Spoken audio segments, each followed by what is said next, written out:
Welcome back. You are listening to So Much More, a women's health and wellbeing program. In the studio, I have got our living luminary, who is our local lady. It is Jamie Lea, and she's talking about all the things in her life and how she has built her own people village. How do you actually juggle being a mum and a wife and work and all your extra events? Not very well.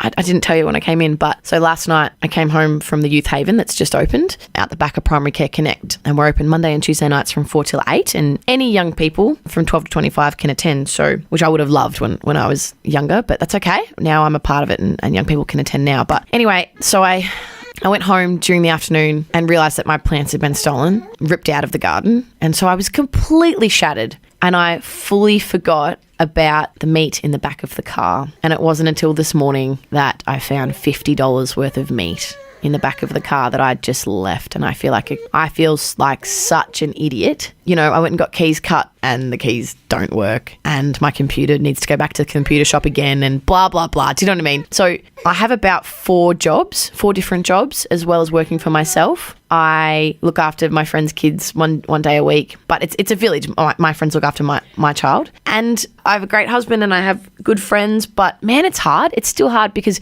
you have to get past that point of actually asking for the help. And I think that's a really big difference between succeeding and failing, is asking. When I was younger, I didn't have that, I wouldn't say self-respect, but I didn't have like that fear. And so after growing up in unusual and sometimes unique situations, I've just got no shame, absolutely no shame. So as I get older, I think it's creeping back. But, you know, walking into St. Vinny's and asking for food vouchers wasn't a problem. Walking into Centrelink and crying and telling them that I had absolutely no money because I was an idiot and, you know, made mistakes, no shame, don't care. But asking a fellow mother to look after my child, asking for help, asking different people to help raise my child because I'm selfish and I want to work. And I'm not calling anyone else selfish, I'm calling myself selfish. But I mean, that's sometimes how you get made feel in this day and age. So I've noticed that as well. Yeah, and it sucks and it's unfortunate that we still make women feel that way. But how do I juggle it all? Yeah, badly. It's difficult. And don't get me wrong, I've got beautiful people around me who often say yes, but even writing the text message to ask them, I hate it. And then, you know, pot kettle black, I'll turn around and say to my friends, just ask me to help, just ask, it doesn't hurt. But I'm also surrounded by some extraordinary young people who want to be involved and they want to be a part of things. So for like most of my events or most of my gigs, I've got like this little team of young people who, you know, I might post a status on Facebook or whatever, and they'll just send me a message and say, Jamie, I want to come help, let me know. And they'll come and, you know, I shout them lunch or pick them up or drop them off or, you know, give them free tickets to gigs and things like that. But they're working for free. And, you know, I heard something on the ABC about taking young people for granted. And I was like, I kind of was like taken aback and I thought, am I doing that? But I don't think I am, in the respect that these young people are learning how to work. They're learning how to turn up on time, how to present themselves, how to work as a team. They're learning like awesome life skills that will set them up for a long time, which is exactly what I did volunteering for Word of Mouth when I was a kid. And so I don't call it like work experience, I call it volunteering. And I guess for them, they find it much easier to volunteer for somebody like me rather than going to volunteer for the Red Cross or, you know, going to volunteer for Meals on Wheels, because they know me and I think it's nearly past the point of volunteering. It's just being my friend. And again, that village. And they won't even know it until they're older and they'll go, oh, I was contributing to something and sacrificing my time and I was a part of something. But I think right now they're just like, oh, I'm just helping out Jamie because she's a mum. She's all these things and she can't do it without our help. And that's the absolute truth. I cannot do it. But none of us can. None of us can do it on our own. And it infuriates me that we constantly try to do it on our own. Why? You know, it just shouldn't be that way. And I look forward to the day. I look forward to the future. I really hope it happens that there is no shame in asking for help, or there is no shame in doing it together and making sure that we feel stronger together. We feel more powerful together. We feel happier together. I don't know when it will happen, but I hope it happens soon. And I hope I'm alive to witness teamwork and collaboration. I think you will be. Awesome. I think we're in the process of it, at least. For sure. And listeners, I have to tell you, Susan is currently holding my friend's 8-month-old baby that she has just rocked to sleep on her chest. It's the most beautiful thing I've seen. And she is so delightful. Would you aspire to be a superwoman? Oh, if superwoman meant cleaning the house in like an hour, making dinner for a week in an hour, And like if they were my superpowers and like being able to renovate my house in like a day, then yeah, totally. If they were my superpowers, for sure. Because everything else I don't mind. I don't mind, lugging stuff and loading the car and organising gigs, and that's not work to me. But man, cleaning the house and cooking dinner, that's work. I just hate it.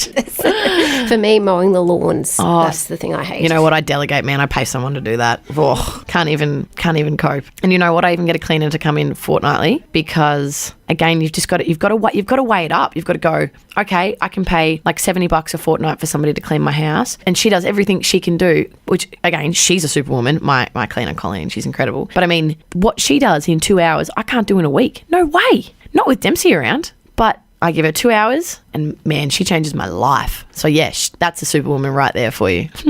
What did you want to be as a child? Did you end up doing it, or what's changed? Child. Teenager. Yeah, I think as a child I wanted to be a vet, but I think I soon was told by people around me that I wouldn't be smart enough to be a vet. And I mean that in the respect that as a child I went to lots of different primary schools, and I'm certainly not blaming the teachers, but with the turbulent lifestyle that we had and the lack of support at home and things like that, I'm not very good at spelling. I'm not very good at counting. I'm a good people person because I think I moved around so much. I can talk to a brick wall because of that experience, but doesn't mean I'm very educated. And I do remember as a child really wanting to be a vet. I wanted to work with animals because they were my only friends. And yeah, I soon worked out I wouldn't ever be educated enough to do that. And going to university was not a thing in my house. Yeah, education just wasn't seen as a high priority. I'm going to Shep High School, and my best friend Danny said, "You can't tell the time, can you?" And I was like, nope, could not read a clock for the life of me. So she taught me how to tell the time, and she taught me how to like spell different words, like really basic words, like really and beautiful. And I was in year 9, and she was like, righto, here we go. And I would give her my work before I handed it in, and she'd be like, no, this is how you spell this. I remember in year 9, like winning the writing award because I loved words and I loved telling stories and I loved being in different places with my words and my writing. But I just felt so stupid all the time because I couldn't spell what I wanted to spell. And honestly, even now, my husband's like, mate. And I guess thanks to technology, I'll never really have to learn, which is kind of unfortunate, but kind of a good thing. But no, once I realised I could sing, and once I realised how happy that made me, and once I got the lead role in school production when I was in year 10, and one of my beautiful angels at Shep High gave me the lead role in school production, I wanted to be an actress. And even then, I even hate to admit this, and I feel okay admitting it to you because it's only one person. I'm not thinking about the other people listening, but I mean, yeah, I'm totally ignoring them. I worked out again that I wasn't pretty enough, and I can't even believe I'm saying that, but I did. I wasn't confident enough. I won the Rising Star Scholarship, the Banksia Rising Star Scholarship through the Shepparton Theatre Arts Group when I was in year 10, maybe year 11, so like 17, and everybody really wanted me to spend it on like a summer workshop. And I wanted to spend it on that too. I really did. I really thought maybe I could go to BAPA or WAPA or NIDA, like any of them. I really thought, in my heart, I thought maybe I could. Maybe this is a thing. Like maybe I'm going to be on TV or the movies or the state. Like musical theatre was definitely what I loved. And then eventually I just thought, I'm not pretty enough. And I convinced myself that I couldn't do it. And I'll probably always regret that. It's funny to even go back and think about that time. It's really, I didn't realise how upset it would make me. But even singing, like I didn't have the money or the opportunities to learn an instrument. And Helen Jenke, another beautiful angel, she gave me a few free sing lessons. But even then I didn't feel worthy, and I felt really stupid because I can't read music. And I guess even then all those insecurities kind of affect you because you go, well, I can't count, I suck at reading or writing at the very least, and so how am I going to learn to read music? And you put all these brick walls up. And, I can learn things by ear. And I still sing with some of my best friends. And we have a girl group called Fortissima. But, if they even know how to do harmony and I can't. So I guess a lot of the time I don't feel like I'm equal to people because of that education. And it's such a barrier. Like, yeah, okay, I finished high school and I was very, very blessed to go to primary school and high school. And then I ended up moving to Melbourne and doing TAFE. I did music business, my advanced diploma in music business, which is how I led to do 363 Festival. But even doing TAFE and not uni, you feel there's this like I don't know what it's called, but it's like a block there. And I guess then it's pathetic. It's a near pity party. But then you, I guess, look to your left or look to your right and go, well, there's other people who didn't even get to finish high school. And there's young people who didn't even get up and sing. You know, I've sung in front of 5,000 people. And even that for me, I'm like, far out. I am really, really lucky, regardless of if I think I can sing or not, or regardless of if I feel unworthy. It's not really the point, is it? It's that I still get to do, I might not do everything I want to do, but I still get to do some things and other people get to do nothing. And again, practicing my gratitude. And I'm just going to say, you are a beautiful person. You're beautifully physically as well as spiritually, mentally, emotionally. You are a beautiful person. Thanks. So let's take another break and we'll come back right after this.